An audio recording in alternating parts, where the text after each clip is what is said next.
I didn't have any topic planned for this video. I just figured I'd check in. I think too many times we get wrapped up on how produced the video is, or what we're going to talk. I mean, it's important because you don't want to just sit here and talk about nothing, which I risk doing by just rolling like this. But you know what? Sometimes it's worth taking risks and experimenting.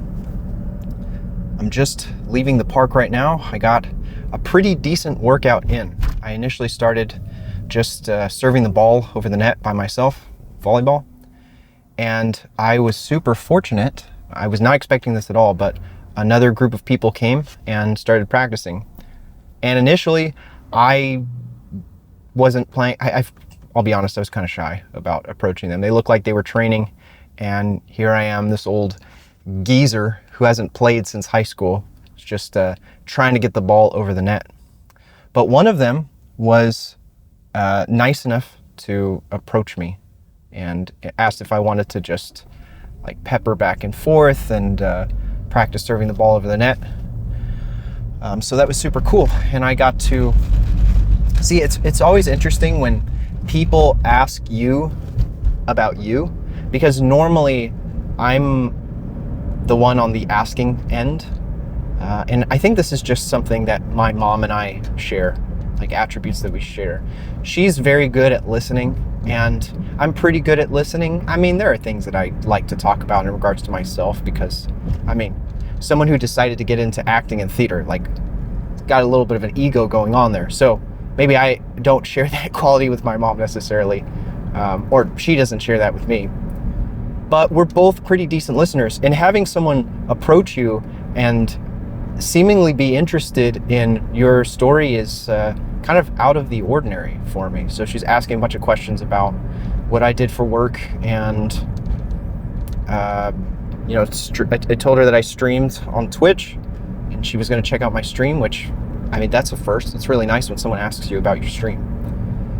And mind you, all of this was happening while we were peppering back and forth. So for anyone who doesn't know that acronym, to be honest, I don't really know what it means either, but essentially what it is when you play volleyball, you pass, set, and spike the ball back and forth to each other, like low energy sort of pace, just to warm up and just to do something for fun. So we're doing this action the whole time that we're talking, which is kind of a cool dynamic, where you aren't just sitting there having a conversation, you actually engage in a different activity, which, I haven't done since high school, really, because that's when I actually played.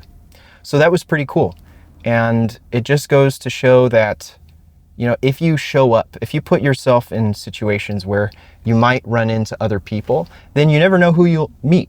Some of them could be really cool. Obviously, that's not the case all the time. I would say as someone who coaches esports and spends a lot of time playing online video games, there's a lot of not so nice people online, but that can be easily explained. I mean, if you spend most of your waking hours in front of a screen, then that's going to do all sorts of bad things. Not to talk badly about gaming. I know I've been kind of on a diss train as far as video games go, which is literally the thing that feeds me at the moment. So I don't mean that in a negative light at all. I just want people to understand that balance is super important. Like, in the coaching space, I think it's more important to get players out of the lab, away from the computers, and spending time with each other out in the sun. This happens naturally with other sports, but with gaming, you kind of have to orchestrate that. Otherwise, they won't do it on their own. Some of them will. I mean, some of those guys are athletically inclined, but a lot of them aren't. And I will say that reminds me of an example. So on Monday, we actually organized a volleyball session for the entire esports program. And I didn't know how it was going to go. I know we've had them run laps in the past, and some of them aren't super excited about that. They're just like, oh, can I do something else instead? And maybe running is a little bit too boring. I mean, I enjoy running, but it's not fun in the same way that a game is fun. So I wasn't sure what to expect when we brought them out to the volleyball court, but they really had a great time. They absolutely loved it. And so I was glad that was the case. And I felt like, as I anticipated, there was a new dynamic of bonding that was happening between the players. And even more so because they were interacting with guys who weren't in their same game title. So we had Valorant players who were hanging out with Siege players, who were hanging out with League of Legends and Rocket League and the works. So I thought that was really great, because for the longest time in my years of coaching, I focused way too much on the individual unit, right? So if I have 5 players playing Rainbow Six or 5 playing Valorant, like how do they interact with each other in that, separately compartmentalized group? But I'm starting to think now the beauty of running a program that technically encompasses multiple sports, right? Because that's really what it is. Soccer is just one type of game with one set of rules, but esports is like soccer, basketball, football combined. It's just behind a screen. So that adds a bit of a challenge to it, but it's also a unique opportunity to get different players' perspectives as gamers and maybe cross-pollinate that in a way. I don't know.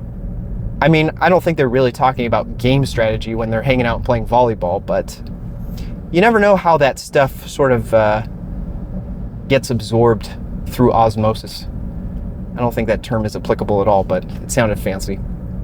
So, yeah, I don't know what we started talking about. I guess it was just the the fact that volleyball can really get you into the right headspace. So, note to you guys, make sure you play volleyball. Even if you suck at it, which I do. I spent 90% of that time just trying to get the jump serve over the net. Just get out there, get a little bit of sunlight, especially if you're a gamer. Just go outside. I mean, hell, get a basketball. If you have one of those hoops at home, just start shooting that. Okay? It doesn't matter if you're actually getting better at basketball or if you have proper technique or whatever. It's just about breaking a sweat. I'll see you guys in the next one. Take care. Have a great weekend.